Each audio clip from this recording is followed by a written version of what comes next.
objetivos de la Constitución a través de un mecanismo estrictamente parlamentario, ¿no? Hubo toda esta movida de convocar a 2 legislaturas en poco menos que un mes, con una agenda de cambio constitucional subrepticio, nocturno, digamos así, en fin. Entonces, este asunto de si se cambia o no se cambia la Constitución es un asunto que está vinculado pues con estrategias y movidas políticas de mediano y largo plazo que no siempre son claras, ¿no? Pero a nosotros lo que nos interesa no es eso, ¿no? Sino a nosotros lo que nos interesa conversar es las razones y las características que tendría un cambio constitucional de acuerdo a la experiencia que hemos ido acumulando en los últimos años de lo que significa el actual régimen constitucional, los enormes problemas que le ha significado a la sociedad peruana, y entonces también de cara a eso la definición de cuáles serían los mecanismos más adecuados para producir ese cambio.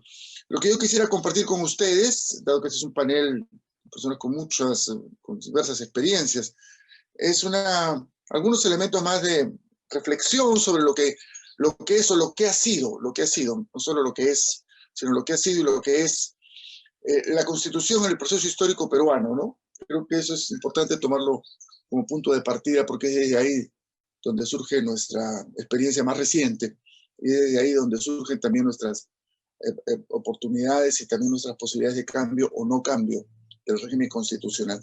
Bien, la Constitución se define pues en los tratados de derecho constitucional, en la filosofía política, en la ciencia política en general, ¿no? Como de diversas maneras, ¿no? La ley de leyes, la madre de todas las leyes, ¿no? La Carta Magna, ¿no? Este es un término muy antiguo que tiene que ver con lo que parece ser fue la primera Constitución, aunque nadie sabe muy bien en qué consiste, ¿no? Que es este acuerdo que firmaron, que establecieron el rey de Inglaterra y los principales señores que dominaban los territorios de ese reino, eso en el siglo XIII o XIV, si no me equivoco. Carta Magna, ley de leyes, ¿no? Constitución, ya la misma palabra nos dice lo que constituye algo, lo que sustenta el soporte, ¿no? El soporte. Y en términos más filosóficos, si se quiere, se habla de la Constitución como una suerte de pacto, ¿no? Pacto fundacional, pacto social y político fundacional, ¿no? Lo que sienta las bases para la existencia de una sociedad, ¿no? El pacto sobre el que descansa la vida social, ¿no? El término pacto social le queda grande a la Constitución, porque quienes hablaron de pacto social en su momento, Rousseau y otros, se referían a algo mucho más profundo, complejo, histórico, que simplemente un texto legal. La Constitución sería un aspecto del pacto social, pero el pacto social es el conjunto de reglas escritas y no escritas de convivencia, de trato, de respeto, de reconocimiento mutuo, que establecen las bases de existencia de una sociedad. Eso es realmente un pacto social. El texto constitucional expresa un aspecto de ese pacto social, ¿no? El pacto social no se cambia por leyes, pues, o sea, es mucho más, es algo mucho más profundo en realidad, ¿no? Ya. Pero en fin, estamos ahora hablando básicamente de la Constitución, ¿no es cierto? Entonces, las constituciones aparecen en el mundo moderno, en los albores de la modernidad, básicamente como las limitaciones, los intentos de limitar el ejercicio del poder, ¿no? O sea, antes que expresar un acuerdo entre ciudadanas y ciudadanos, lo que quería hacer la Constitución era establecer las limitaciones al poder soberano, que en ese momento era el soberano, efectivamente, y por lo tanto los derechos y prerrogativas de la sociedad, ¿no? De los distintos estamentos de la sociedad, ¿no? Esa creo que es la idea básica de la Constitución, cuando comienza a aparecer esta idea de la Constitución en el horizonte de la modernidad. Y por eso entonces las primeras constituciones, la primera constitución, como digo, creo que es Inglaterra, el lugar donde se va a procesar esto con más claridad, y todos los intentos constitucionales a lo que apuntan es a establecer monarquías constitucionales, ¿sí? Monarquías constitucionales, o sea, monarca, un solo poder constitucional, o sea, con reglas que delimitan cómo se ejerce este poder, hasta dónde el soberano es soberano, dónde el soberano no puede meterse, y qué atribuciones tienen los súbditos, no eran ciudadanos, eran súbditos, frente al soberano, ¿no? Eso es un poco la historia en síntesis, ¿no? De lo que sucede, como digo, más claramente en Inglaterra, pero que se va a intentar de diversas maneras en todas las monarquías, en todas las monarquías europeas, e incluso en el caso de España, ¿no? La famosa Constitución de Cádiz es eso, en última instancia, es una propuesta de monarquía constitucional, no de una república como tal.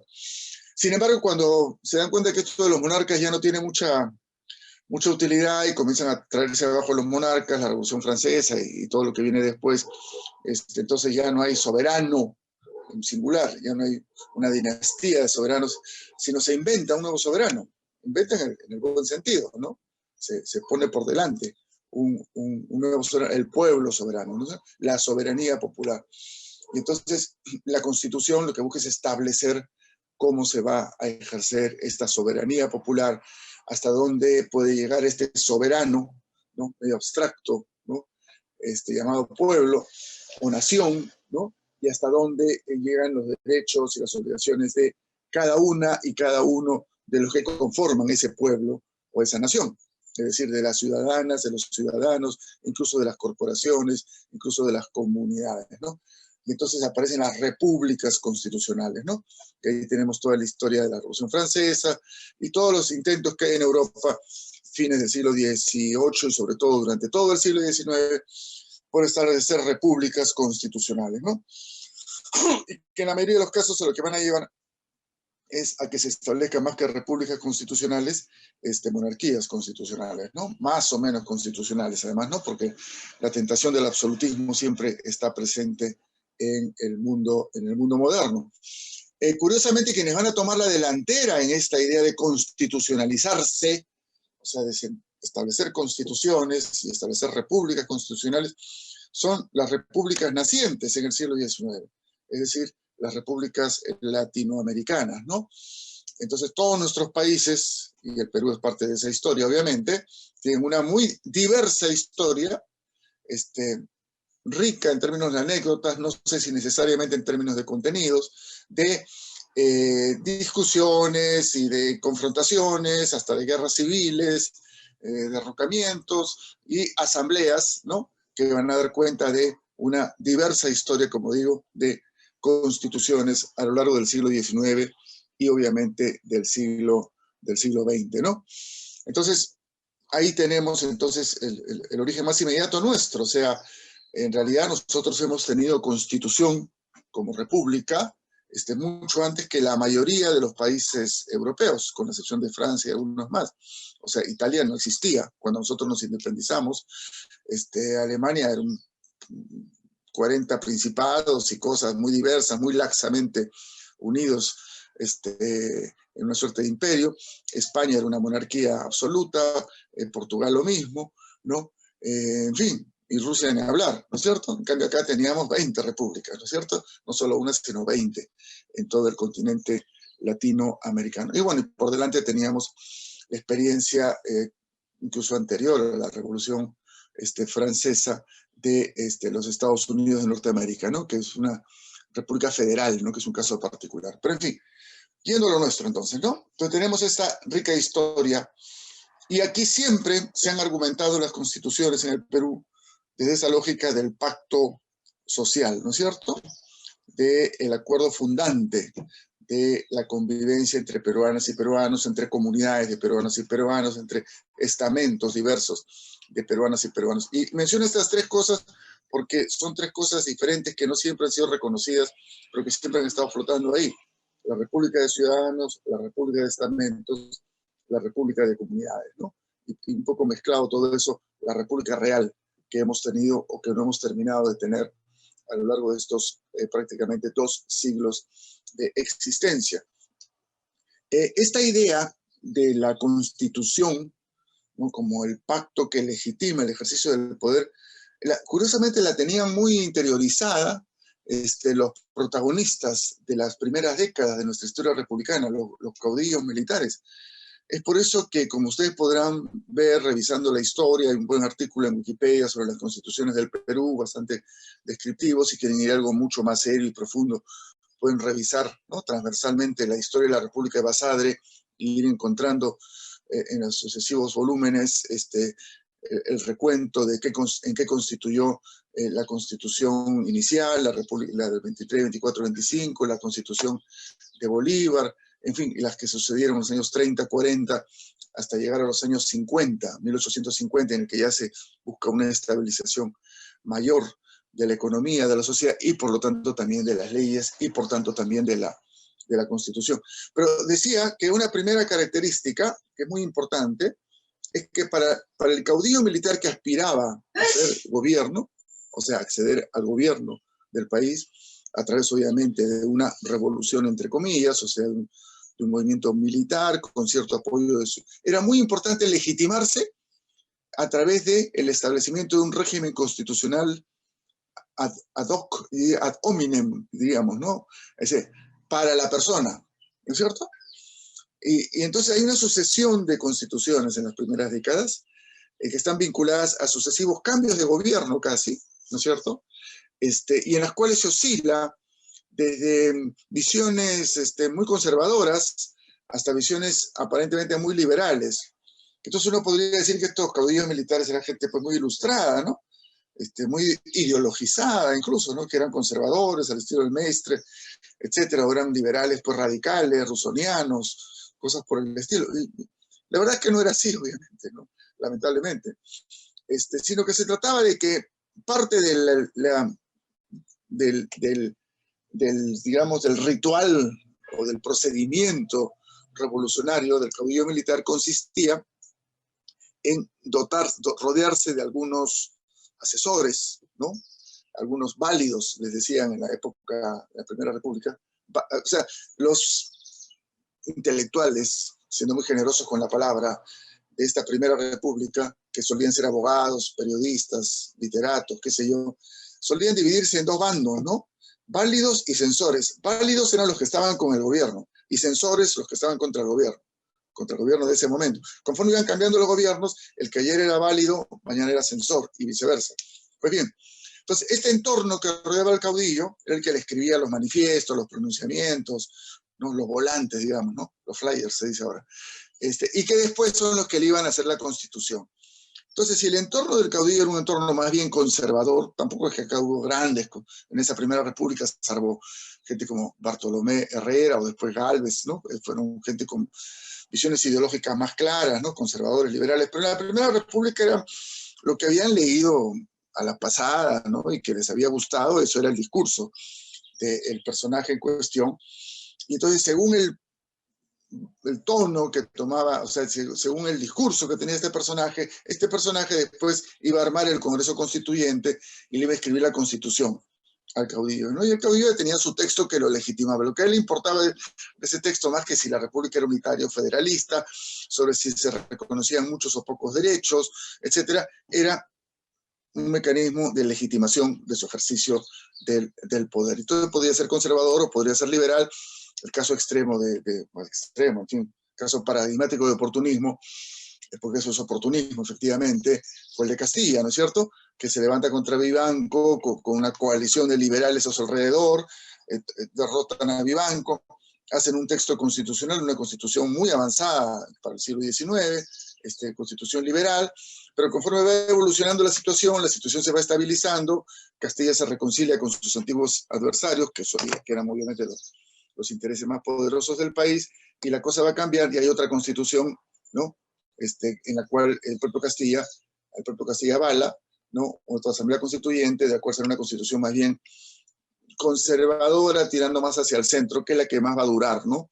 De la década del 60 hasta prácticamente hasta Leguía, ¿no? Es la que más va a durar en nuestra historia republicana. Bien, entonces, y voy a rematando con las ideas centrales de esta presentación. Si bien la Constitución se argumenta normalmente en todas sociedades como este pacto fundacional, en la práctica la Constitución, más que ser un pacto fundacional, ha sido un mecanismo de legitimación del poder fáctico de los caudillos militares, por ejemplo, claramente durante el primer siglo de nuestra vida republicana, ¿no? Y ya los momentos culminantes de esto para no ahorrarnos la historia, es cuando en el año 1919 la República Aristocrática se está cayendo a pedacitos y aparece este personaje que va a tomar el gobierno, el poder, ¿no? Hay una imagen muy irónica, pero cierta, es el mayordomo que le roba la hacienda a los propietarios, Leguía, porque él es de origen civilista, pero no era pues del cogollo, ¿no? No era del cogollo, no era de los dueños, ¿no? Era parte de los personajes destacados del segundo civilismo, el civilismo de la posguerra del Pacífico. Incluso es presidente en la década del 10, llega a ser presidente, Leguía como parte del Partido Civilista, pero después lo ponen en un costado y retornan los verdaderos dueños, ¿no? Pero los Pardos, los Aspíaga, pero ya la República se está cayendo. Y entonces el 19 aparece Leguía por fuera del civilismo, gana las elecciones, ¿no? Da un golpe, porque si no daba el golpe no le iban a reconocer el triunfo, ¿no? Con un discurso, hoy día se diría populista, aunque esa palabra a mí me gusta poco o nada, ¿no? Y lo primero que va a hacer es que el Congreso electo redacte una nueva constitución, la constitución leguista del año 19, que es para legitimar este cambio cambio de manos del poder, ¿no? Entonces, ese es, yo creo, el punto más alto de esta historia, ¿no? Y lo que va a suceder luego es que, creo yo, con la sola excepción de la Constitución de 1979, que sí tiene las características, con todas sus limitaciones, de ser una suerte de pacto entre fuerzas político-sociales claramente diferenciadas, emergentes, o en todo caso, una de ellas claramente emergente, era todo este torrente de izquierda que aparece por primera vez en la política peruana, en la Asamblea Constituyente de 1978-79, ¿no? Y las otras son las fuerzas más tradicionales de la sociedad peruana, la derecha y el APRA, partido que había oscilado, pero que intentó el año 78-79 recuperar un perfil más nacionalista, socialdemócrata, salvo esa constitución, que como digo es resultado de un choque y a la vez confluencia y acuerdo y negociación de fuerzas históricos, sociales, que en lo fundamental eran bastante representativas de la sociedad peruana, aunque todavía habían importantes exclusiones. El voto analfabeto recién se va a incluir justamente en esa constitución. Las constituciones que vamos a ver desde el año 19 con Leguía, la del 33, ¿no? Y después la de el 93, son constituciones que más bien están en la lógica de ser constituciones de legitimación del poder fáctico, es decir, hay un poder que se establece o se reestablece, ¿no? Es el caso del 33, sobre todo, y que ese poder hace su constitución para ya ordenar la cosa, ¿no? Y garantizar su dominación por un periodo de tiempo, ¿no? Pero que no son procesos en los cuales, ¿no? Vamos a ver fuerzas emergentes que van a establecer un pacto, un acuerdo histórico entre ellas para establecer reglas de juego e instituciones que sirvan para hacia adelante, ¿no? Entonces creo que ese es un rasgo importante preguntarnos, ¿no? De qué tipo de constitución estamos hablando, una constitución que es pacto, una constitución que es legitimación del poder fáctico, una constitución que es simplemente expresión de una derrota, de un triunfo y de una derrota, es la constitución del vencedor, ¿no? Buena cuenta es la constitución, buena cuenta las constituciones del siglo XIX tienen esas características, aunque son vencedores muy precarios, por cierto. De alguna manera lo tiene la constitución del 19, Leguía gana la elección, sí la gana, es una elección muy restringida, por cierto, da un golpe militar porque si no, no iban a reconocer su triunfo electoral, ¿no? Y hace su constitución. Después de la crisis del 30, la caída de Leguía, toda la crisis, el desorden, hay hasta 4 o 5 gobiernos en determinado momento, hay levantamientos populares, insurrección de Trujillo, el 32, ¿no es cierto? Hay una asamblea constituyente que es bastante representativa inicialmente, pero rápidamente a los pocos meses expulsan del Congreso Constituyente a la minoría prista, y se quedan solo el centro y la derecha, y básicamente la derecha, ¿no? Y la Constitución del 33 es una constitución de la derecha, es una constitución de los que ganaron en la crisis del 30, ¿no es cierto? Es la constitución que restablece una dominación oligárquica en el Perú que va a durar hasta Velasco prácticamente, ¿no? Y después la del 93 es obviamente una constitución hecha con fruto una negociación en las alturas que lo que busca es legitimar lo que Fujimori había hecho el 5 de abril y crear el marco para el conjunto de reformas o contrarreformas que se van a implementar hacia adelante, ¿no? Entonces, un poco esas características son las que yo quería, para evitar una ilusión y ser muy realistas en esto, ¿no? Una constitución no es per se esto o aquello. Una constitución es lo que resulta del momento histórico en el que se produce, ¿no?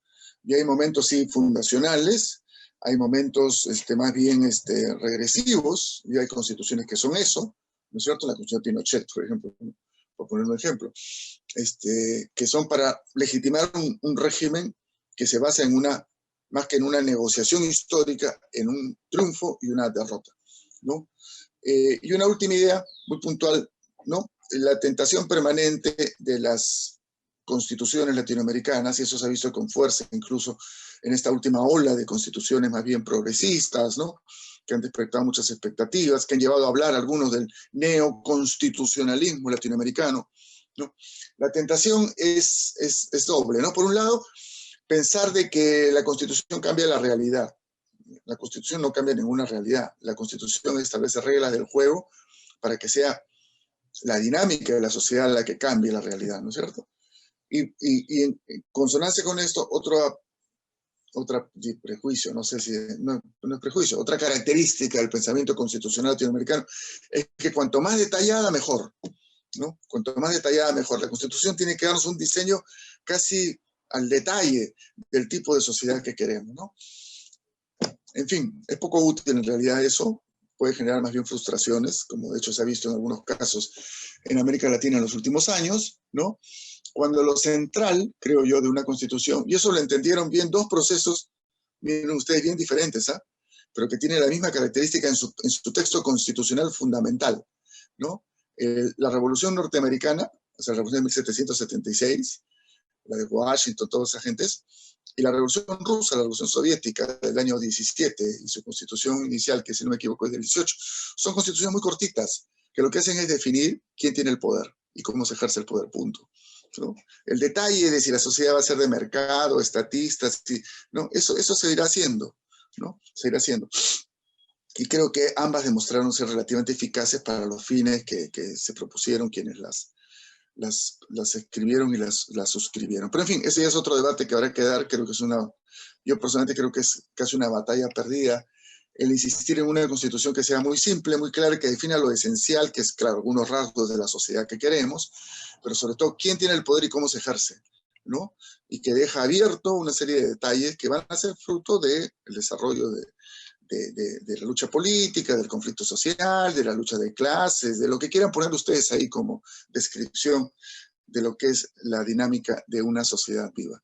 Pero en todo caso, creo que estas dos ideas, ¿no? Uno es entender que la Constitución no es esto o aquello per se, sino que depende del momento histórico en el cual se produce, y en segundo lugar, tener claro qué es lo esencial de un texto constitucional. Yo creo que no es el detalle, sino más bien que defina muy claramente en qué consiste el poder, cómo se ejerce, qué limitaciones tiene, quiénes lo ejercen, ¿no?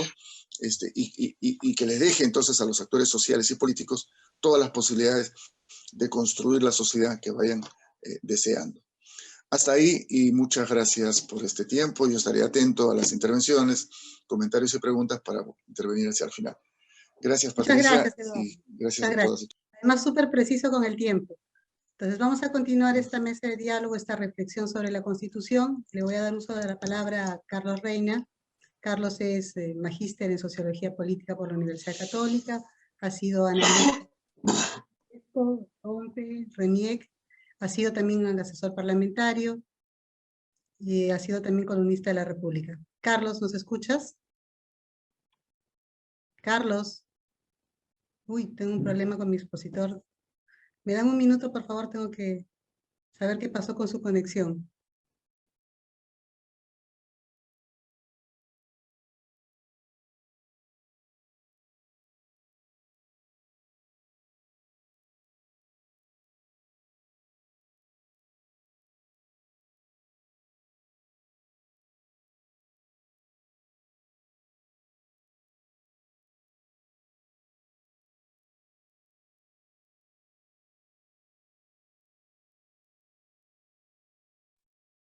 Aló.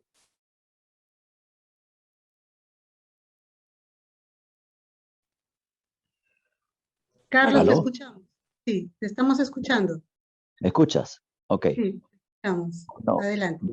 bueno, muchas gracias a los promotores, auspiciadores de este conversatorio. Llega en un momento muy crítico para el país. Carlos, Creo disculpa, que... ¿podrías prender tu cámara? Perdón.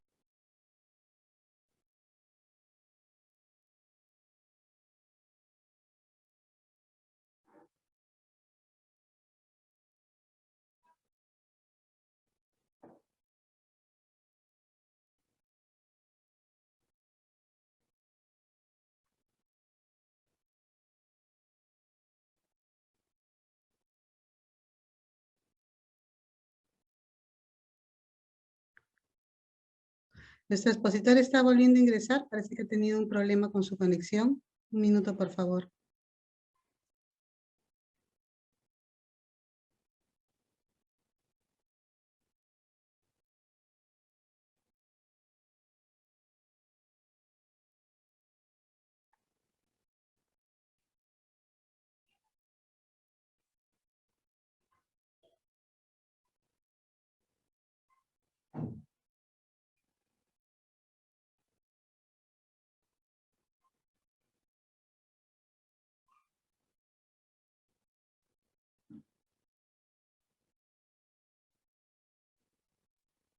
¿Aló? Te escuchamos y te vemos. Ok, perfecto. Bueno, decía que estas circunstancias son a la vez que críticas, sin embargo, posibilitan una reflexión más de fondo porque justamente la profundidad de la crisis, la intensidad de la crisis de coyuntura, ojalá que estamos viviendo, pues llama a la reflexión, ¿no? Hasta hace poco tiempo había una discusión en el país respecto a si estábamos ya en un momento constituyente, es decir, un momento en el cual el debate y la eventual aprobación de una nueva constitución ya había llegado, ¿no? Si ese momento ya se había cristalizado. Sin embargo, con el resultado electoral que está por concretarse, y ojalá sea así, este momento constituyente ya creo que es, sin ninguna duda, está presente, ¿no? Porque el triunfo eventual, y todo indica que va a ser así, de Pedro Castillo, va a poner sobre la mesa de debate político en el país ya no solamente la necesidad teórica de cambiar la Constitución, sino también la demanda práctica, porque este triunfo va a promover, va a levantar el ánimo de cambio en el país, lo que se veía hace poco como una posibilidad lejana, sin embargo ya está a puertas, ¿no? Naturalmente hay un tema de tensión que va a haber ahí, de polarización, porque el Congreso, por ejemplo, está dominado por fuerzas conservadoras. Sin embargo, no todo se decide en los congresos en momentos críticos. Es muy importante el papel que juega el pueblo organizado, el pueblo movilizado, ¿no? Yo voy a hacer mención a algunos aspectos de la Constitución del 93 que tendrían que ser necesariamente modificados para que las grandes dificultades nacionales que tenemos para ser un país de bienestar, de democracia, de materialización de los derechos consignados incluso en la Constitución del 93, pero también recoger otros que actualicen al país en materia de derechos de los ciudadanos y del pueblo, que ahora con la Constitución que tenemos hay diversas barreras o diversas fallas estructurales que se tienen que enmendar, ¿no? Para referirme, quisiera tocar un asunto de la plena actualidad de hoy día, es decir, lo que ha ocurrido con una decisión que estaba a punto de consumarse por parte del Jurado Nacional de Elecciones de ampliar el plazo para que el partido de Keiko Fujimori pudiera todavía presentar más recursos de nulidad sobre un número adicional de actas a los que ellos habían mencionado, ¿no? Sobre este tema, extrañamente, el Jurado Nacional de Elecciones llegó a aprobar de forma privada, dice el presidente del Jurado Nacional de Elecciones, que se amplíe el plazo. Esta decisión que tomó originalmente el Jurado Nacional de Elecciones era una clarísima violación de la Ley Orgánica de Elecciones, que señala cuáles son las causales por las que puede, mejor dicho, que señala con toda claridad de que las reglas de un proceso electoral no se pueden modificar una vez que este proceso electoral ya comenzó. Y entre esas reglas están las del plazo en el cual deben presentarse las nulidades, que son 3 días. Ese plazo se vencía el día 9. La ley es clarísima al respecto. Por lo tanto, llama poderosamente la atención de que el Pleno del Jurado Nacional de Elecciones, o sea, todos los magistrados que lo integran, acordaron ampliar el plazo, una violación, no, en primer lugar, de la Ley Orgánica de Elecciones, pero también de la propia Constitución, porque la Constitución le encarga al Jurado Nacional de Elecciones velar, garantizar, fiscalizar el cumplimiento de las leyes y normas electorales, en por lo menos 2 artículos de la Constitución que lo dejan clarísimamente expresado. Y no puede ser que los magistrados no se dieran cuenta de que estaban violando una ley, que eso no lo pueden hacer. No solamente era ilegal, sino inconstitucional. En la presentación final sobre este asunto que hace el presidente del Jurado Nacional de Elecciones, dice que posteriormente a la aprobación de esa primera decisión ilegal, los magistrados del jurado se dieron cuenta de que había una sentencia del Tribunal Constitucional que establecía que los plazos no se pueden transgredir y que por lo tanto decidieron en función de eso corregirlo. Pero tenían que todavía darse cuenta de que había una sentencia del Tribunal Constitucional cuando la Ley Orgánica de Elecciones y la propia Constitución Política del Estado tienen artículos clarísimos, literalmente evidentes, de que estaban cometiendo una ilegalidad y una inconstitucionalidad. Pero pienso a la vez que no debería llamarnos tanto la atención. ¿Por qué? Porque la manera como se eligen a los integrantes del Jurado Nacional de Elecciones no garantiza ni su experiencia ni su conocimiento en materia de elecciones. Son nombrados como representantes de facultades de Derecho, de universidades públicas y privadas, como representantes de la Corte Suprema, quien preside el jurado, y del Ministerio Público, de la Fiscalía de la Nación. Pero por ningún lado aparece ningún requisito en materia de conocimiento y experiencia en materia electoral, ¿no? Y ese es el problema. O sea, estos señores no se dieron cuenta, estoy pensando de buena fe, ¿ok? Porque también es verdad que pueden haber interferido algunas otras motivaciones, pero pensando de buena fe, lo menos que puedo decir es que revela una gran ignorancia sobre lo que dicen las propias normas constitucionales y legales sobre materia electoral. Cualquier asesor legal de los organismos electorales le hubiera dicho en primerísimo momento, ustedes están cometiendo una ilegalidad. Pues bien, esa manera de elegir a los integrantes del Jurado Nacional de Elecciones tiene que cambiar, porque además las corporaciones a las cuales representan, facultades de derecho públicas y privadas, Fiscalía de la Nación, Corte Suprema, están entre las instituciones y corporaciones más aquejadas por el problema de la corrupción. Yo no digo que todos los jueces, que todos los fiscales, ni que todos los profesores de derecho de las facultades privadas y públicas estén poseídos por la corrupción, pero no puede ser de que cualquiera pueda ser elegido para integrar el Jurado Nacional de Elecciones, tiene que haber un tema de méritos, conocimientos, experiencia, antecedentes, de probidad, y eso solamente se resuelve por un tema de concurso público de méritos.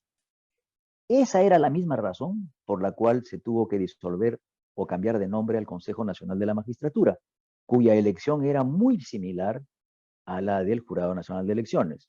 Hoy en día, el que ahora se denomina Junta Nacional de Justicia es elegido por concurso público de méritos.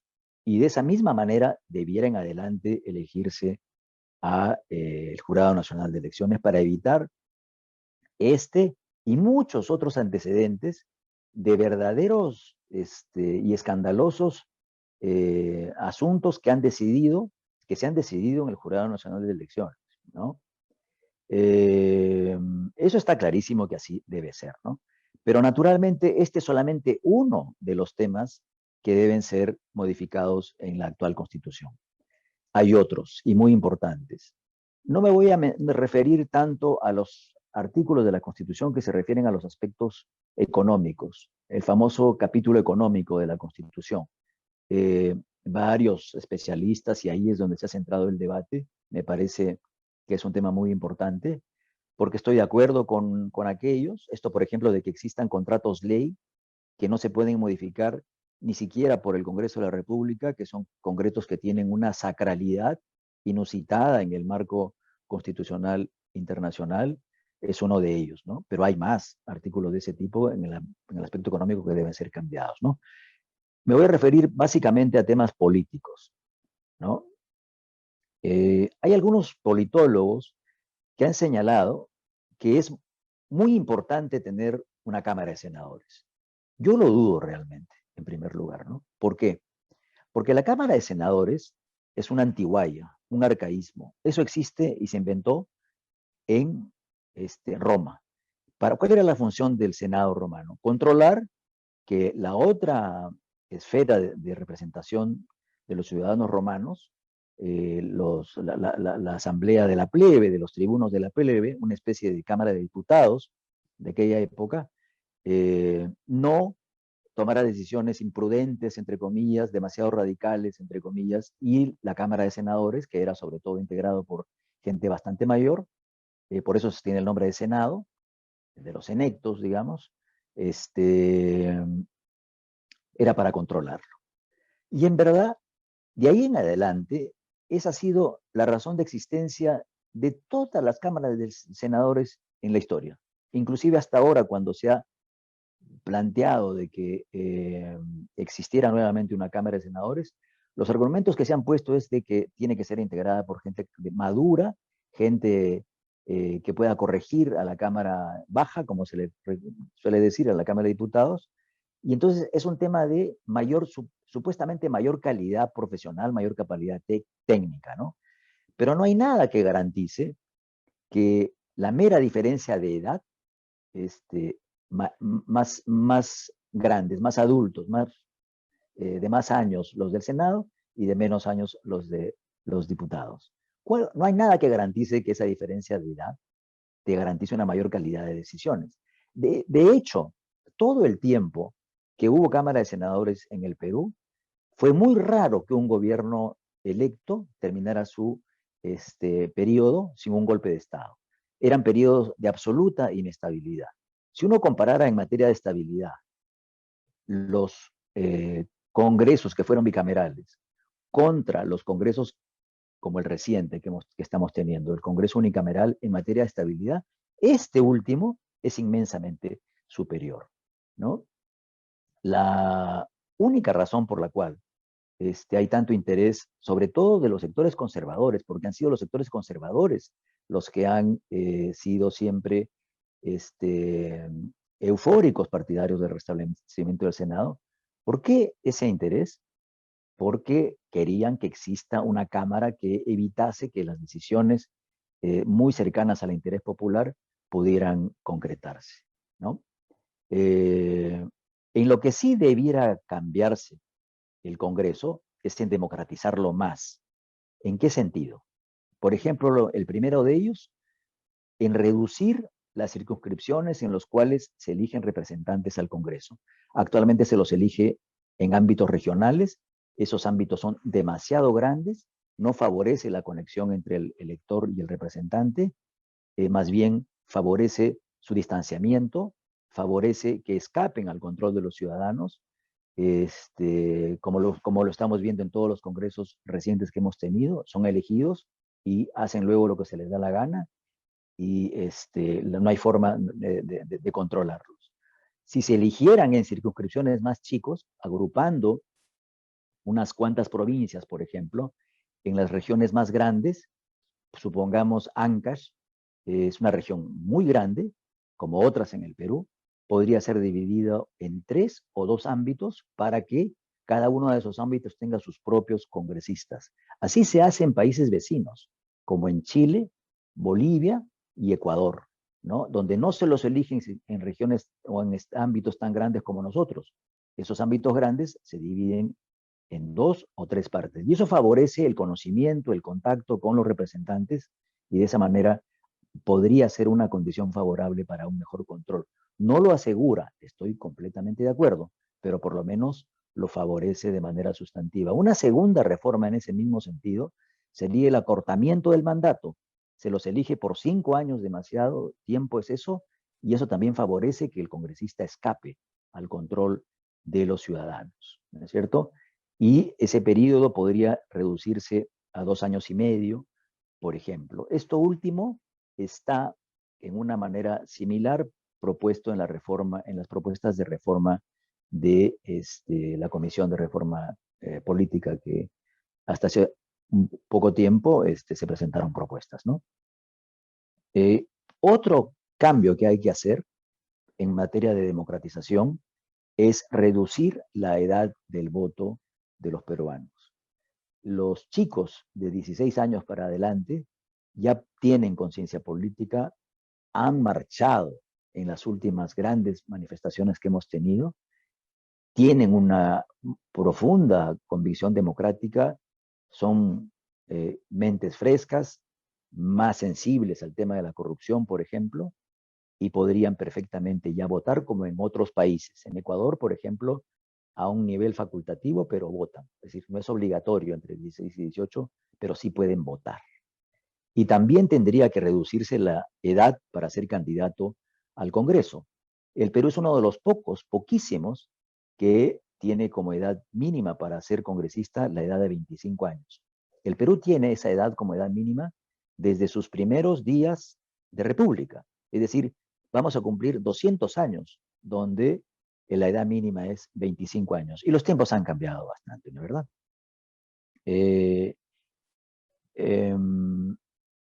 Hay además una tercera área de cambios importantes que tienen que hacerse y que tiene que ver con los derechos sociales y laborales. Me voy a centrar solamente en el tema de los derechos laborales. Están también los derechos de salud, derechos de educación, que tienen que reforzarse en el texto constitucional, ¿no? Porque están puestos de manera lírica y difusa, y tendría que haber una mayor intensidad y consistencia en la formulación literal de los derechos a la salud y la educación.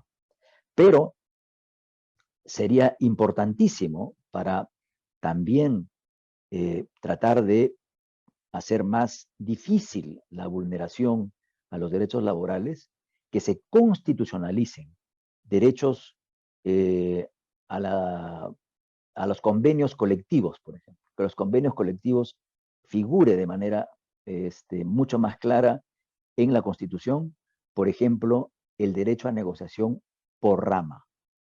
El derecho a la negociación colectiva existe en la Constitución, pero lo que no existen son los derechos a la negociación por rama. Es decir, que no haya solamente negociación colectiva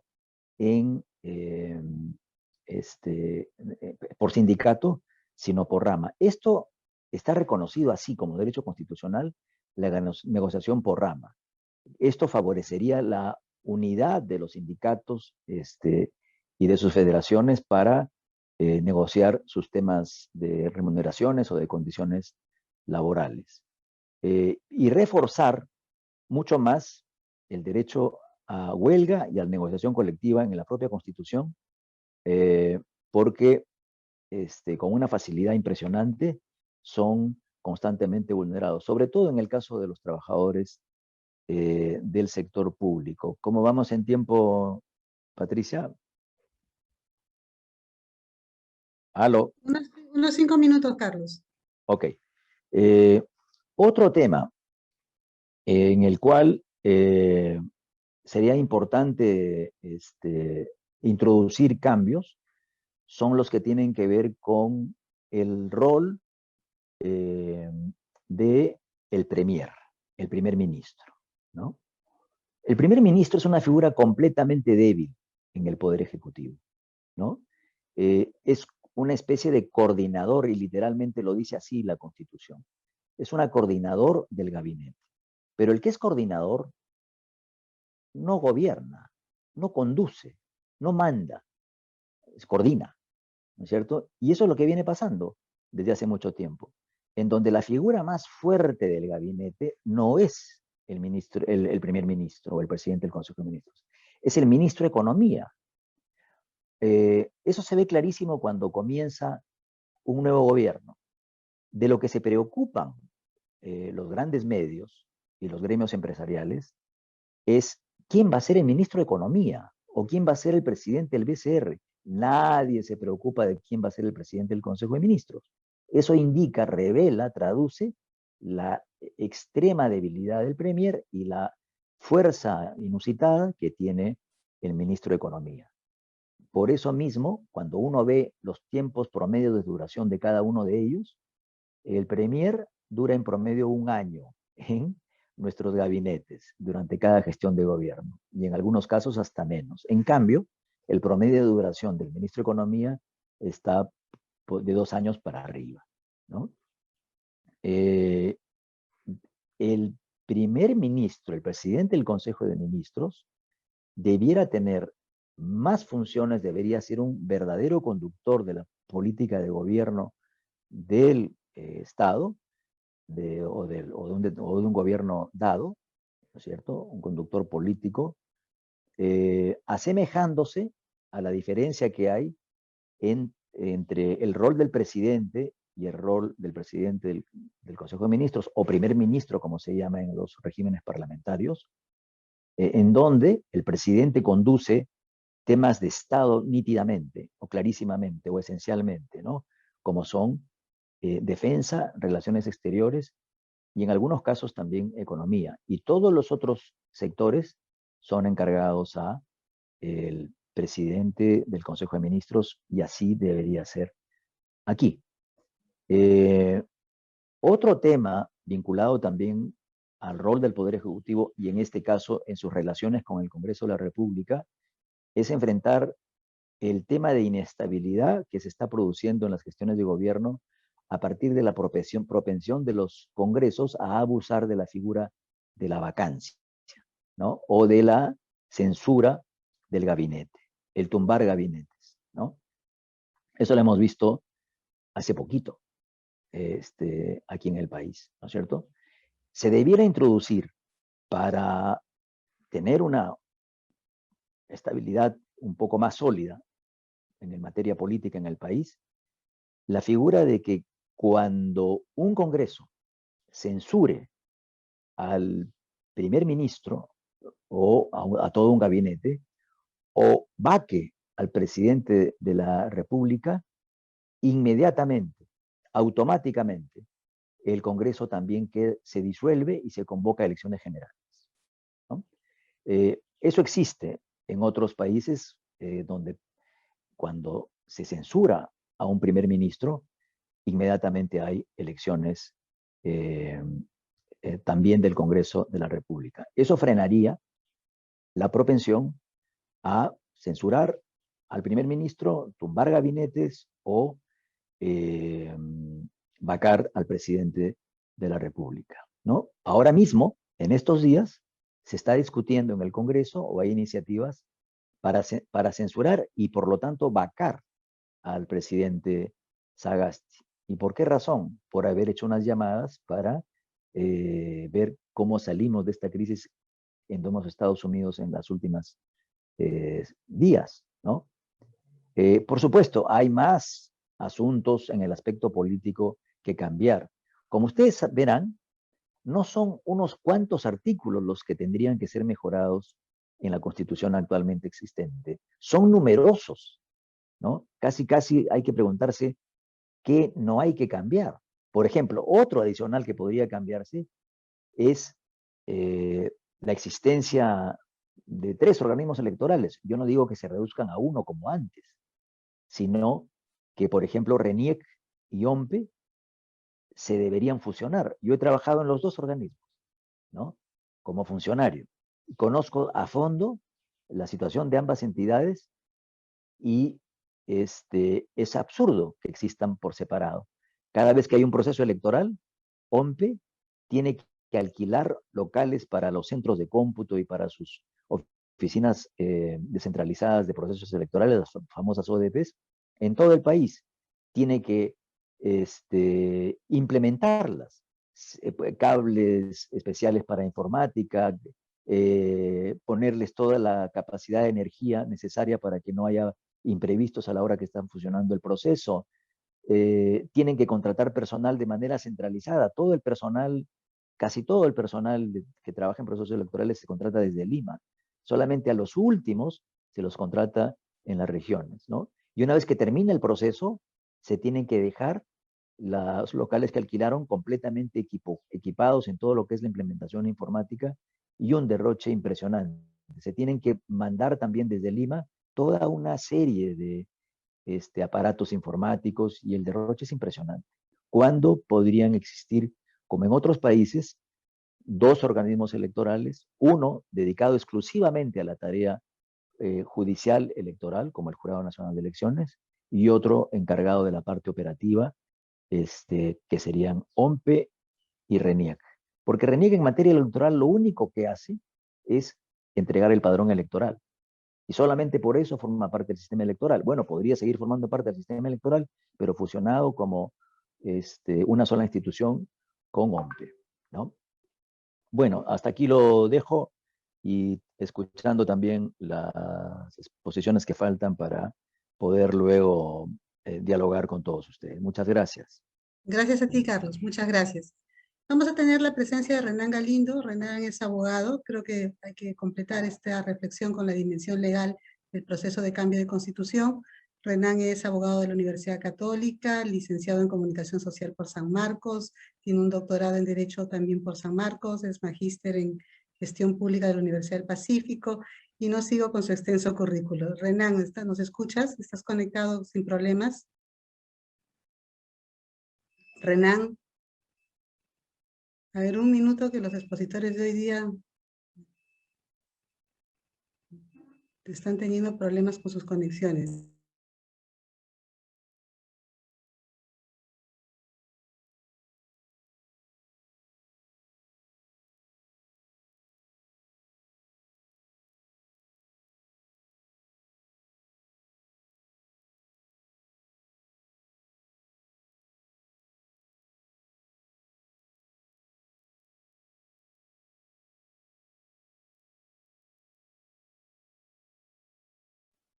Está ingresando nuestro tercer expositor.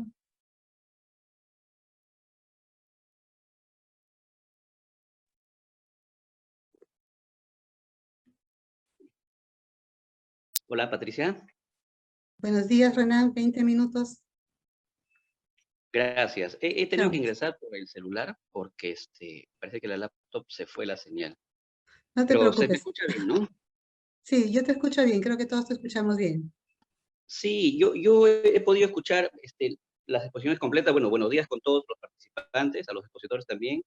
Gracias por la invitación. Como les decía, he podido escuchar muy atento a los expositores anteriores, ¿no? Y quiero rescatar algunos puntos que se han señalado, ¿no? De Eduardo Cáceres y de Carlos. Eduardo nos decía que hay que tener en cuenta, como a modo de conclusión, sobre lo esencial del texto constitucional, que es lo esencial. Y lo otro nos decía sobre la importancia de controlar este ejercicio del poder, ¿no?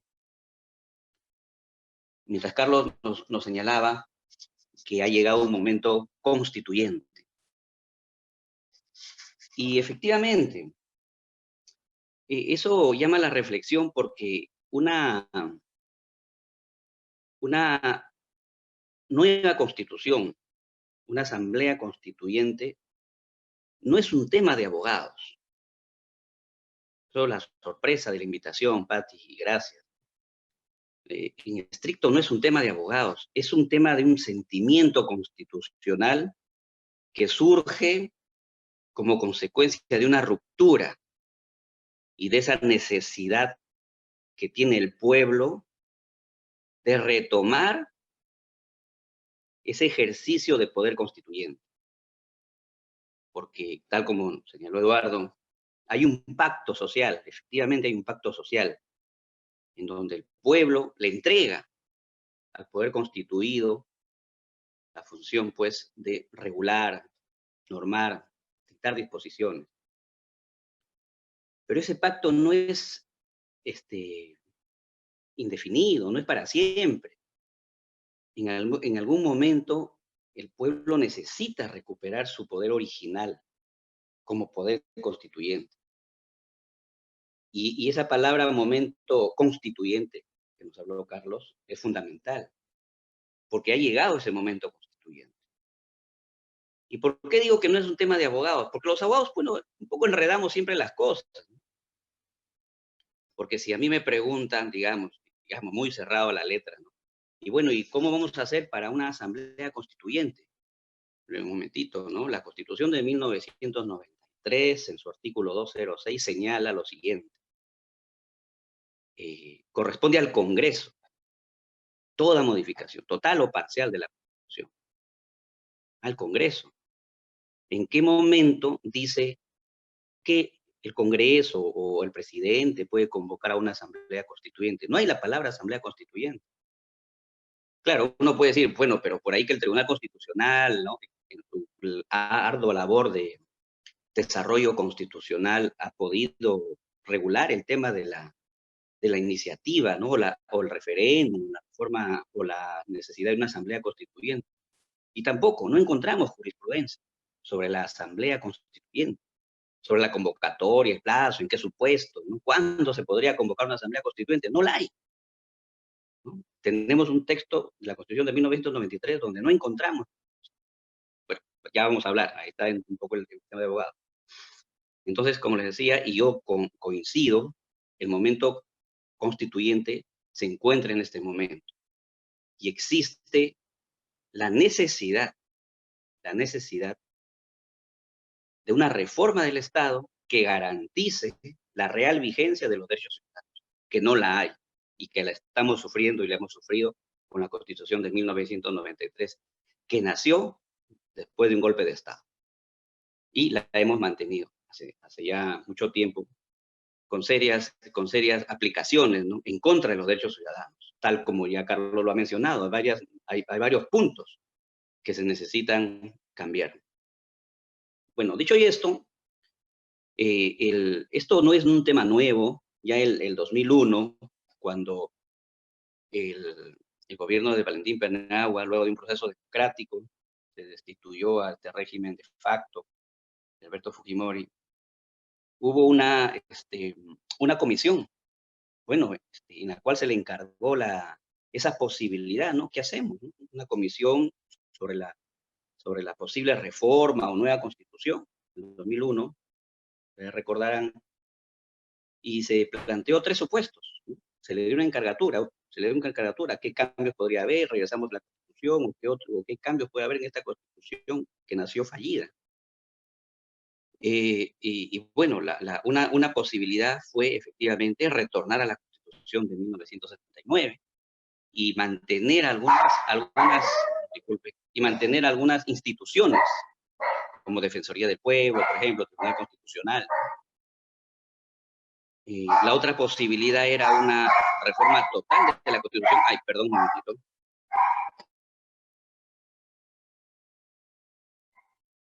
la posibilidad de una reforma total de la Constitución, ¿no? Y la otra posibilidad era justamente, bueno, hacer un referéndum. Un referéndum donde le decíamos al pueblo si se quedaba con la actuación del 79 o la del 93 con algunos cambios. Finalmente se optó por una reforma total de la Constitución, pero todo quedó en el camino. No hubo esa reforma total de la Constitución. No obstante, bueno, ya hasta ahora, no obstante, la Constitución del 93 no es la misma la Constitución actualmente. Ha sufrido muchos cambios. Hay cambios sobre el marco constitucional de la ley sobre la descentralización, sobre el número de congresistas, sobre el tema de la no reelección del presidente, sobre la imposibilidad de participar en cargos públicos. Ustedes han podido ya verificar algunos cambios que se ha visto. Entonces, no es la misma. Y todo se ha hecho en ejercicio del artículo 206 de la Constitución. Entonces, la pregunta es la siguiente. Finalmente, legalmente, dentro de la base normativa que tenemos, ¿es posible convocar una asamblea constituyente y una nueva constitución? Y producto de ello surge una nueva constitución. Vamos a aterrizar en el tema. A ver, como le decía, el artículo 206, esa facultad le da al Congreso. Pero también tenemos una ley de iniciativa que regula la participación ciudadana, una ley que regula la participación ciudadana. Desde ya suena un poco contradictorio, porque la ciudadanía y la representatividad a través de una democracia directa pareciera que no puede ser, digamos, encuadrada en una ley donde dice en qué casos tú puedes participar, pero tenemos una ley de participación ciudadana. El artículo 206 posibilita la modificación total o parcial de la Constitución. Bajo ese supuesto, la pregunta, y seguramente va a haber preguntas al respecto, ¿es posible que el nuevo Congreso modifique totalmente la Constitución? ¿No? Ya veo cambios constitucionales y luego someterla a un referéndum. En estricto, sí, porque la Constitución del 93 lo señala. El artículo 206 dice expresamente, el único que puede modificar la Constitución total o parcialmente es el Congreso. Pero retornamos al debate central. El Congreso actual o el que viene, el poder se le ha delegado de manera, digamos, indirecta, como un poder constituido. No es un poder constituyente. No le corresponde redactar una nueva Constitución. El hecho que pueda hacer cambios modificaciones constitucionales como que lo has hecho, lo hace bajo el régimen, bajo el marco de la Constitución del 93. Pero redactar una nueva Constitución desde ya se convertiría en un acto inconstitucional. Una nueva Constitución requiere necesariamente de una asamblea constituyente, convocada para tal fin. ¿Puede el Congreso convertirse en asamblea constituyente? No lo puede, porque él está como poder constituido. Y para una asamblea constituyente tiene que ser delegada expresamente por el poder de la ciudadanía. Entonces, ahora, ¿puede el presidente de la República convocar a un referéndum?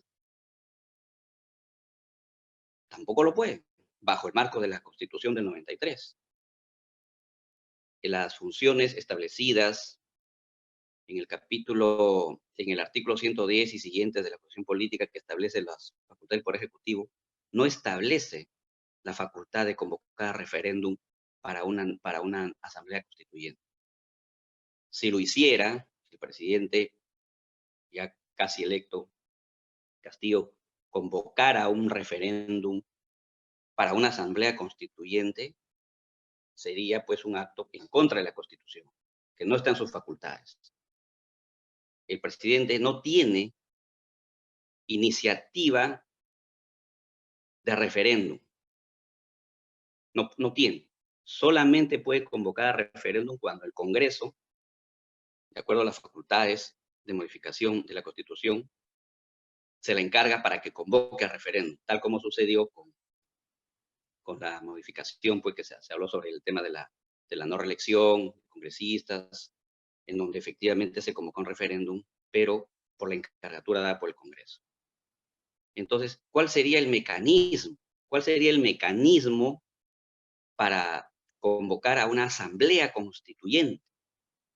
Si nos vamos al marco normativo de la Ley de Participación Ciudadana, las posibilidades que existen es modificar el propio texto de la Constitución del 93, ya sea a través de la modificación parcial que tienen por iniciativa del Congreso, modificar la Constitución, por el 206 ya comentado, o por la iniciativa ciudadana, ¿no?, de solicitar un referéndum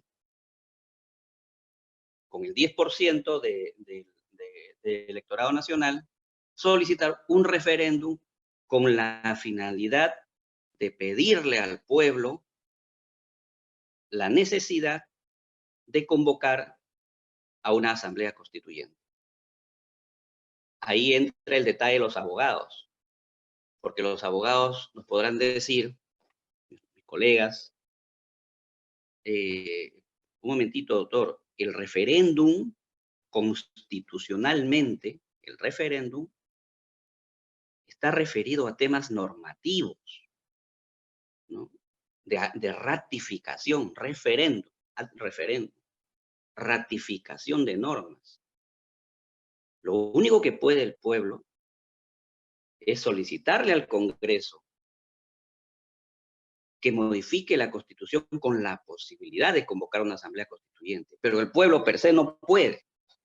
No puede, a través de un referéndum, con el 10% de los ciudadanos, decir asamblea constituyente, porque eso va contra el artículo 32 de la Constitución, que establece cuáles son las materias posibles de referéndum, ¿no? Y no le corresponde convocar una asamblea constituyente.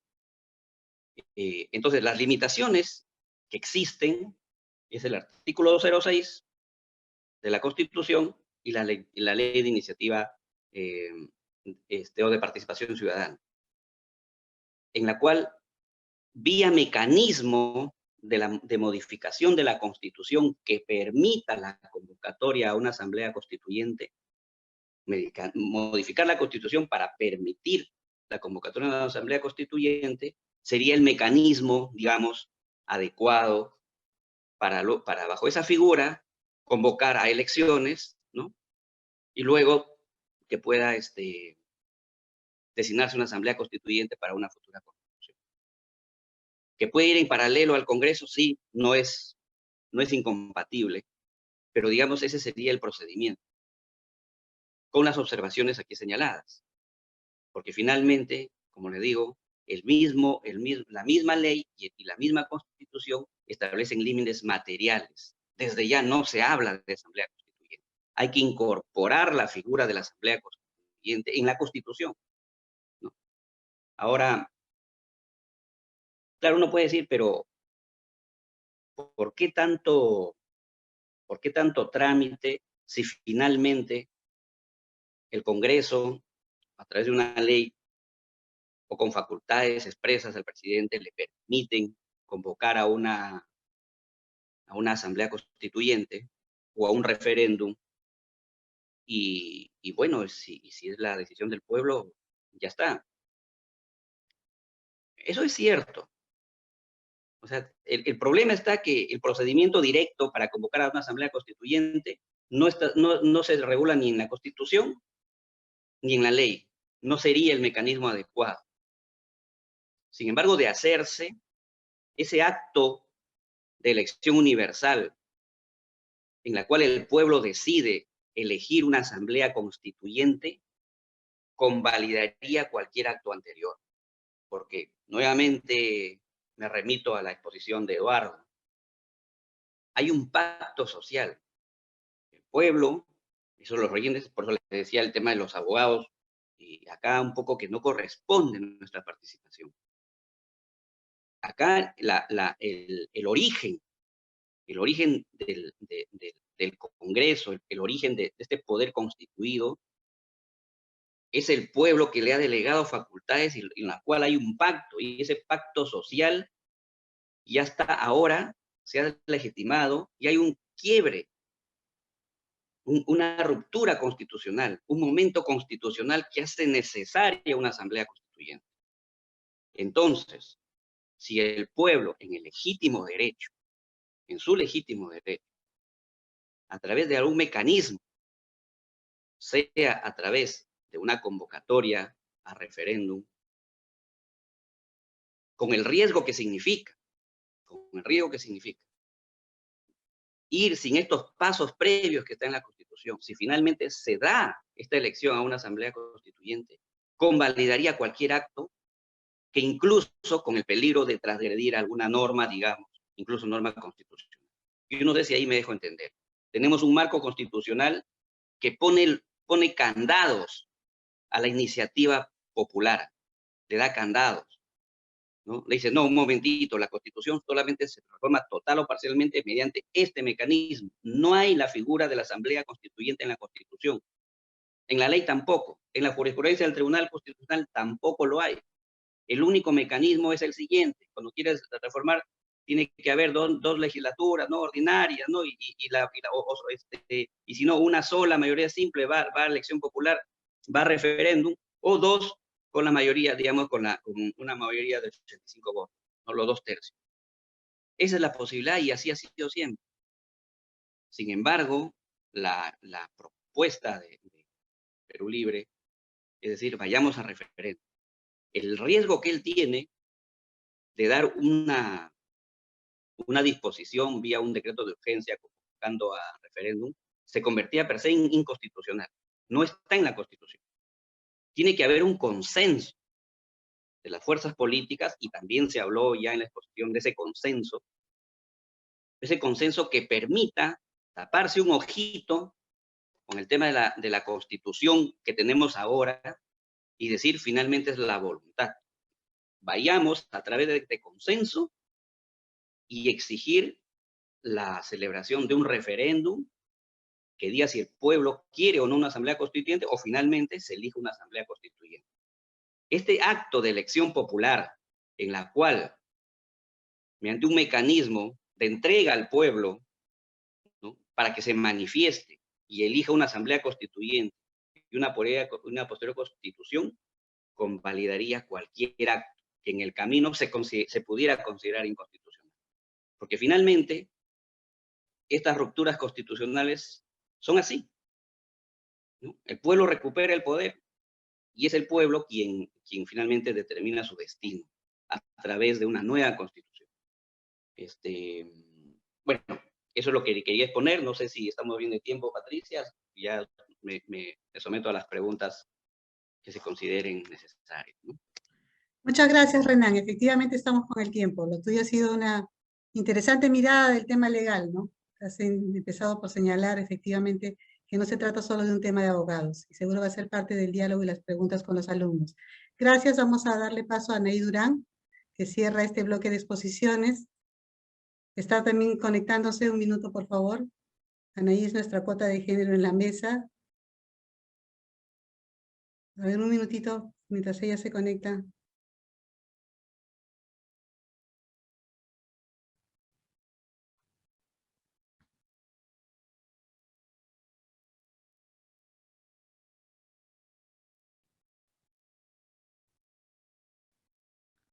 Anaí, ¿nos escuchas? Ah, y ahora sí, perdón, me había botado un ratito en Zoom. Yo quería compartir unas diapositivas, no sé si me pueden... Compartir pantalla, dame un minuto. Sí.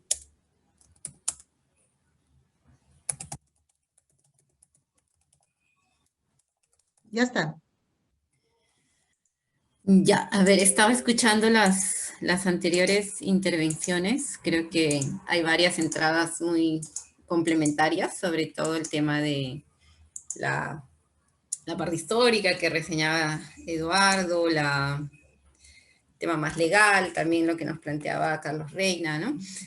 Yo quería hacer una aproximación, digamos, más sociológica también y política, desde una lectura que venimos planteando ya desde antes, que tiene que ver con la crisis del régimen neoliberal y la necesidad de salidas constituyentes, ¿no? O sea, esta expresión de una nueva constitución como también el marco a cerrar la crisis del régimen neoliberal que se impuso en el Perú en 1992, ¿no? Porque al igual que Chile, estos regímenes, o sea, estas formas de gobierno, estos modelos económicos, no solamente se implementaron, ¿no? Sino que se constitucionalizaron. O sea, no contentos con dar las normas necesarias para llevar a cabo estos modelos, se pusieron en un marco constitucional, ¿no? ¿Para qué? Para que sea muy, muy difícil de cambiar luego.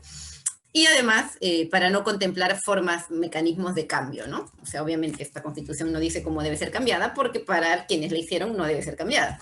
Entonces es un poco el entrampamiento en el que nos quiere meter en estos momentos la derecha y los grupos de poder, ¿no? ¿Cómo cambiar la Constitución si no dice la Constitución cómo debe ser cambiada? Y obviamente en esa línea todo resulta, pues, ilegal, ¿no? Pero como vamos a ver y como han ido diciendo los compañeros que han expuesto antes que yo, hay un marco ahí de cambios, de negociación, de contingencia finalmente, ¿no?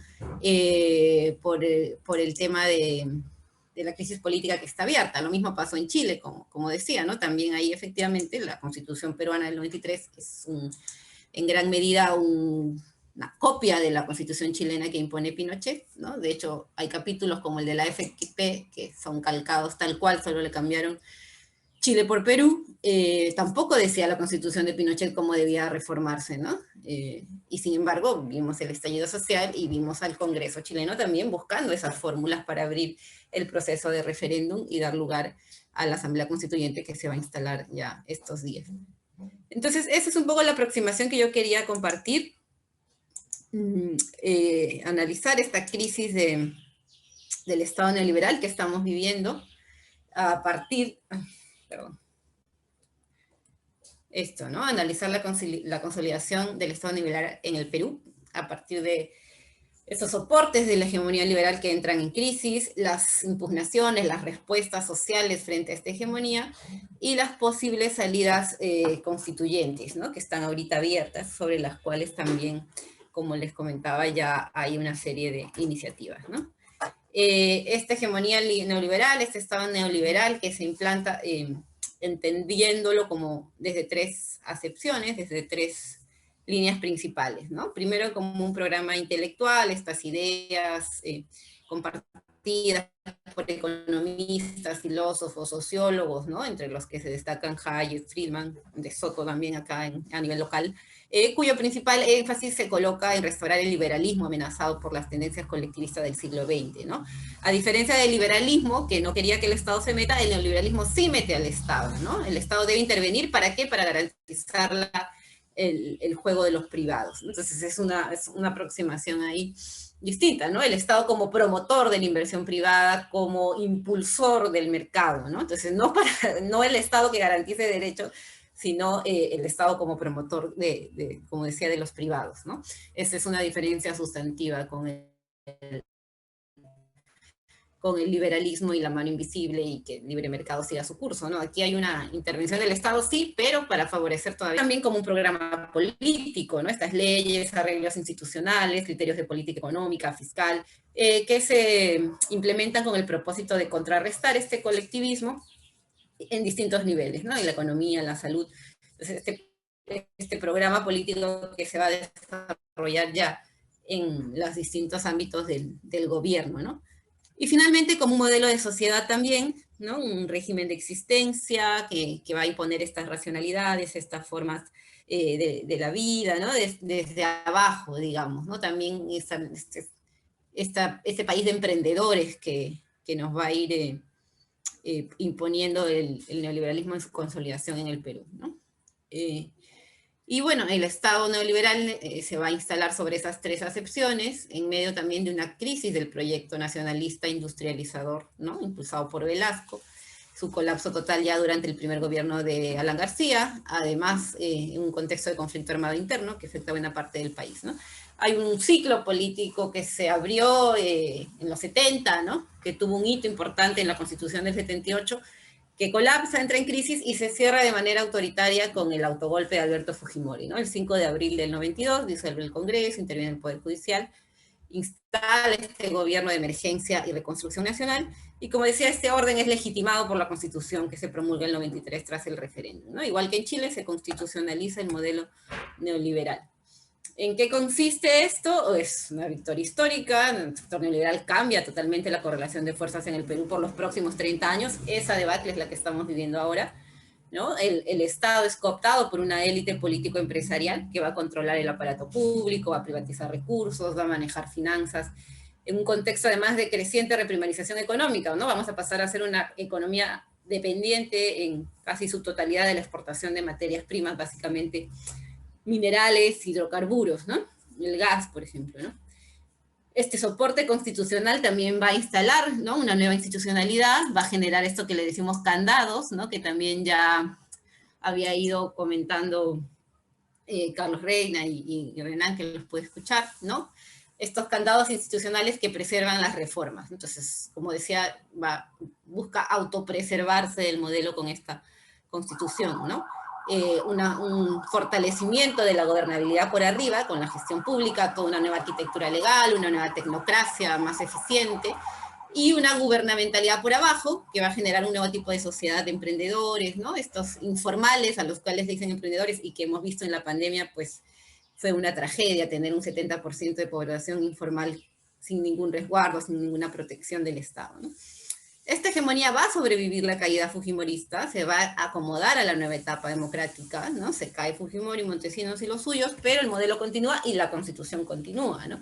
Si bien hay voces que en ese momento pedíamos también un momento constituyente, una nueva Constitución, no hay la fuerza necesaria, ¿no? Y en adelante los grupos de poder que se turnaron el gobierno, más bien, le van a dar un nuevo aire, ¿no?, aprovechando que había estos altos precios de los commodities y todo este crecimiento macroeconómico que tuvimos entre el 2010, 2015 aproximadamente.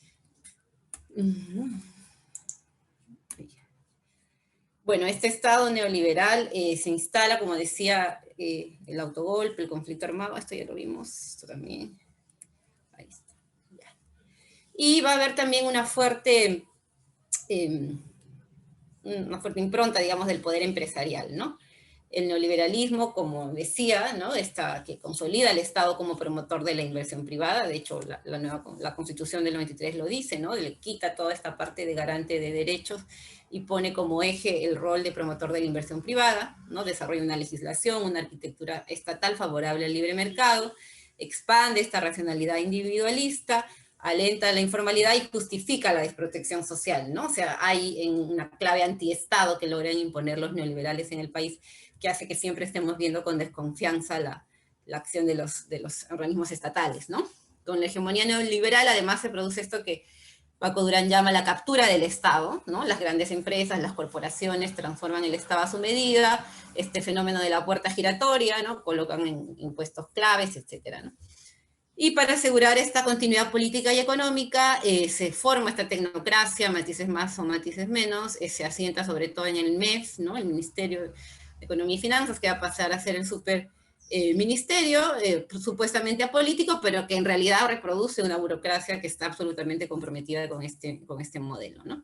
Y esta puerta giratoria que hace que pasen funcionarios del gobierno a las empresas y viceversa, ¿no? A su vez, este tema de la informalidad, que es consustancial al modelo que se ha instalado en Perú, ¿no? Bueno, con la pandemia vimos esta dramática desprotección social, el 71% de la población sin contrato, una informalidad que además, aquí hablábamos de lo que plantea Quijano como heterogeneidad estructural, ¿no? Economías que a la vez que son monetizadas, conviven con sectores de muy baja productividad, ¿no? O sea, no puede haber un país, una economía no es sostenible con un 70% de productividad debajo de la otra, ¿no? Esta informalidad finalmente es el refugio donde no hay empleo, ¿no? El crecimiento nunca pudo generar empleos dignos, digamos, ¿no? Y ese es el drama de la informalidad que viene consustancial a este orden que se impone, ¿no? Además en un marco de crisis económica mundial, ¿no? Y esta idea entre emprendedores e incluidos, ¿no? Que es parte de la la discusión que abre el proceso de neoliberalismo en el Perú, ¿no? Pasamos de ser ciudadanos a ser emprendedores, ¿no? La derecha peruana logra extrapolar el contenido de la ciudadanía, tal como derechos y deberes, y la sociedad, más bien como individuos que compiten, que emprenden y lo que buscan es prosperar, ¿no? La lógica de esta dinámica es medio del darwinismo social, ¿no? Los mejores son los que sobreviven, y lamentablemente lo hemos visto así tal cual en la pandemia, ¿no? Donde estamos entre los 3 países con mayor letalidad en el mundo, ¿no? Bueno, aquí citaba a Hernando de Soto, ¿no? Que dice que más bien hay un encuentro entre dominados y dominadores, ¿no? Y en el cual la competencia nos iguala a todos, ¿no? Esa es la propuesta neoliberal, todos somos ciudadanos en la medida que todos somos emprendedores, ¿no? Y para quienes no pueden ser emprendedores están las políticas de inclusión que se promulgan complementariamente a fines de los 90 para mediar estos efectos negativos del Consenso de Washington que se instalaron con la Constitución del 92, ¿no? Bueno, esto no. ¿Qué impugnaciones han tenido, respuestas sociopolíticas a esta crisis? Que no llegan a tener un soporte, como decíamos, un claro corte constitucional, más o menos hasta el 2018, que es lo que hemos visto a partir de la crisis política que termina con la caída de Kuczynski y luego toda la crisis que se va desatando, ¿no? Más bien han sido, como decimos acá, impugnaciones, respuestas, más bien desde la exigencia de una mejor redistribución económica, el respeto a los territorios, impugnaciones que se han presentado además en respuestas sociales, pero como decía, no llegaban a articular nuevos espacios organizativos, y también en alguna medida en demandas de representación política, ¿no? Como ahora se ha podido ver también en estas elecciones, ha habido un voto consistente a favor de propuestas críticas al modelo, ¿no? El 2006 se inclinó por Humala, el 2011 también, el 2016 por Vero, y ahora por Pedro Castillo, ¿no? Es aproximadamente un 20% del electorado que vota consistentemente a estas alternativas, a estas respuestas críticas, ¿no? Bueno, estas impugnaciones, ¿no? Yo las ponía por un lado más desde el marco normativo, otras respuestas más orgánicas, digamos, vinculadas al sector organizado desde los sindicatos, ¿no? Todas estas impugnaciones que sí van concretamente al marco normativo heredado del fujimorismo, todo lo que está consagrado en el capítulo económico de la Constitución, el tema de la ley general del trabajo, el sindicato de trabajadores, en fin, todas estas impugnaciones más bien desde la parte más socioeconómica, digamos, ¿no? Y con actores más tradicionales como pueden ser los sindicatos, que además también fueron muy disminuidos con la instalación del neoliberalismo, ¿no? Los temas más sectoriales relacionados con el COVID, lo que hemos visto en todo el tema de la economía del cuidado también, ¿no? En estas décadas, estos años más vinculados, como decía, a la pandemia. El tema socioambiental, que sigue siendo una constante, y lo vemos ahora en el tema del sur, ¿no? Del voto que ha habido en el sur, las zonas donde había un mapa muy interesante que ha salido sobre el voto en las zonas mineras, ¿no? Que es un voto muy claramente orientado a la candidatura de Perú Libre, ¿no? Se orienta en esa dirección y nos está hablando un poco también de esa disconformidad con la organización del modelo, que extrae los recursos y sin embargo deja a los territorios donde se producen esos recursos desprotegidos, ¿no? Bueno, también el tema de los pueblos indígenas, los paros amazónicos que tuvimos en el 2009 con Bagua, y otras formas de impugnación vinculadas también a movimientos emergentes, como puede ser el movimiento feminista. No ha habido marchas como Ni Una Menos, que han sido muy multitudinarias, ¿no? Que va también a tomar otras formas más socioeconómicas, digamos, en medio de la crisis que estamos viendo desde 2019, ¿no? Con la organización de ollas comunes y comedores populares, que además se organizan de manera autónoma, ¿no? Muchas veces el Estado llega después, son las mujeres primero las que tienen que salir a buscar los alimentos, a tratar de garantizar que esto pueda llegar a alimentar a la comunidad, porque la crisis económica y sanitaria pues termina teniendo un efecto concreto en esas localidades, ¿no? ¿Qué salidas constitucionales, a ver, para avanzar se pueden ir dando en medio de esta crisis, ¿no? Si hay una transformación o una recomposición de la hegemonía neoliberal. Lo que estaríamos viendo ya con un muy probable, un 99.88% probable gobierno de Castillo, es una posibilidad de una asamblea constitucional, ¿no? Ya hemos visto que va a tener su dificultad en el cómo, pero ha ido ganando espacio esta demanda desde un sector cada vez más mayoritario de la población, ¿no? Hay un agotamiento de esta hegemonía que se inició en el 92, ¿no? La llegada del coronavirus ha sido una muestra de eso. Esta importancia de fortalecer al Estado, la insecución a la informalidad, ¿no? Se evidencia que los grupos económicos, las clínicas, etcétera, han impuesto sus términos y no han asegurado la vida de la gente. Hay una crisis de instituciones que se consolidaron con esta orden constitucional, como las AFPs, por ejemplo, que son uno de los temas que han estado más en cuestionamiento. Hay también un agotamiento con la crisis política, ¿no? La renuncia de Pedro Pablo Kuczynski, que comentaba aquí, desde el 2018, ¿no? El tema de Vizcarra también, la vacancia y todo lo que se ve con este nuevo Congreso. Y finalmente, toda la crisis de noviembre, que se expresa mucho más fuerte, digamos, la colisión ya del orden, del régimen político que se instaló en el 92, ¿no? Entran en crisis todas las instituciones, ¿no? El Poder Judicial ya había entrado en crisis con todo el tema de los hermanitos y estas denuncias, el Congreso de la República, con el cierre del Congreso, un nuevo Congreso transitorio, y la única institución que más o menos se había conservado, que era la institución presidencial, termina también de colapsar, digamos, ¿no? Y hay este intento de golpe con Merino, y bueno, el presidente Sagasti, que es presidente transitorio. En fin, vemos, como digo, una crisis del régimen instalado en el 92 de forma mucho más visible, ¿no? Hay un escenario de movilización que tiene ya un filo destituyente, ¿no? Entre el 9 y el 15 de noviembre, hay las movilizaciones masivas en Lima.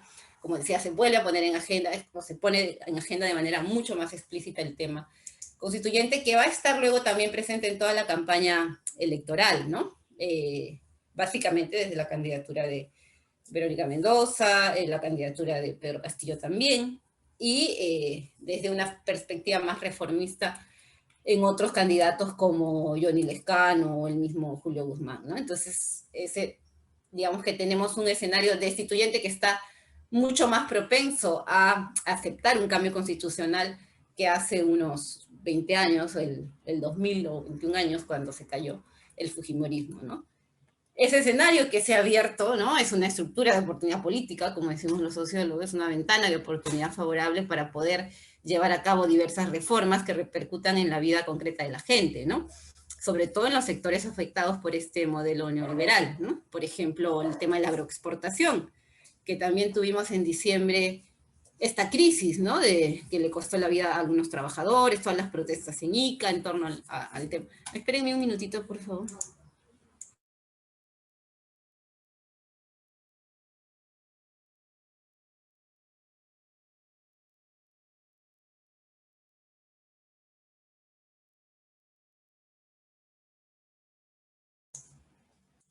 Ya, perdón.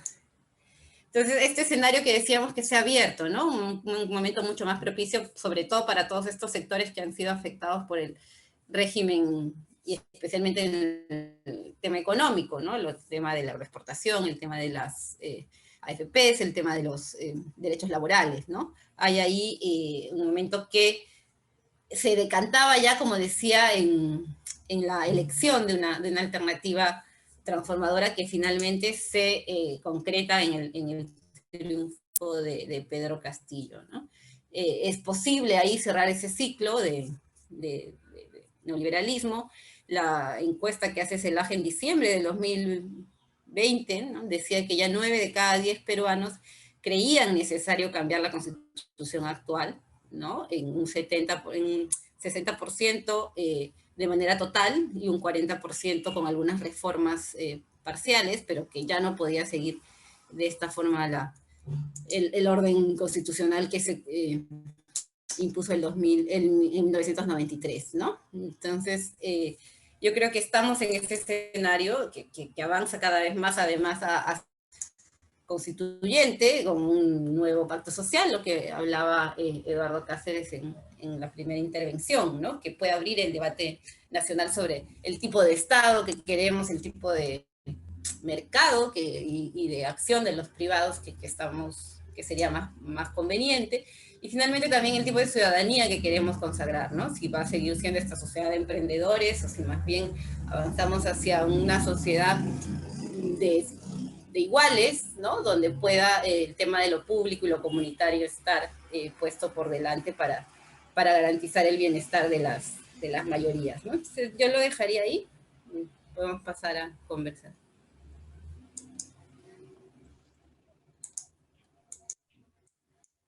Muchas gracias, Anaí. Creo que hemos tenido 4 intervenciones complementarias, distintas miradas sobre un proceso tan importante como el de la reforma de la Constitución.